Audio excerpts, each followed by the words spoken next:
കൊച്ചി വെണ്ണലയിൽ പുതുതായി പണികഴിപ്പിച്ച കൊച്ചിൻ ഹനീഫയുടെ കുടുംബത്തിന്റെ വീട്ടിലെത്തി നടൻ മമ്മൂട്ടി.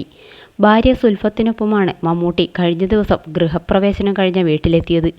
കൊച്ചിൻ ഹനീഫയുടെ ഭാര്യയും മക്കളും ചേർന്ന് സ്വീകരിച്ചു. ഹനീഫയുടെ മരണശേഷം കഴിഞ്ഞ 16 വർഷമായി കുടുംബം വാടക വീട്ടിലായിരുന്നു താമസിച്ചിരുന്നത്.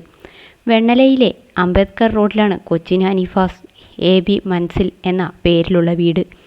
പിതാവ് AB മുഹമ്മദിന്റെ ഓർമ്മകളുള്ളതാവണം വീടിന്റെ പേര് എന്നത് ഹനീഫയുടെ ആഗ്രഹമായിരുന്നു. ഹനീഫ മരിക്കുമ്പോൾ കുട്ടികൾക്ക് 4 വയസ്സായിരുന്നു. 16 വർഷം കടവന്ത്രയിലെ വാടക വീട്ടിലായിരുന്നു ഹനീഫയുടെ ഭാര്യ ഫാസിലയും ഇരട്ടക്കുട്ടികളായ സഫയും മർവയും താമസിച്ചിരുന്നത്. ഹനീഫയുടെ മരണസമയത്ത് കുട്ടികൾക്ക് പ്രായപൂർത്തിയാവാത്തതിനാൽ സ്വത്തുക്കൾ നിയമക്കുരുക്കിലായിരുന്നു. മമ്മൂട്ടിയും ഹനീഫയും തമ്മിലെ ബന്ധത്തെക്കുറിച്ച് നേരത്തെ നടൻ മുകേഷ് തുറന്നു പറഞ്ഞിരുന്നു. മമ്മൂട്ടിക്ക് ഹനീഫയോടും തിരിച്ചും ആഴത്തിലുള്ള സ്നേഹമായിരുന്നുവെന്ന് മുകേഷ് പറഞ്ഞത്. ഹനീഫയുടെ വേർപാടിൽ മമ്മൂട്ടി ഒരു കൊച്ചുകുട്ടിയെപ്പോലെ പൊട്ടിക്കരഞ്ഞതായി മുകേഷ് അന്ന് വെളിപ്പെടുത്തി.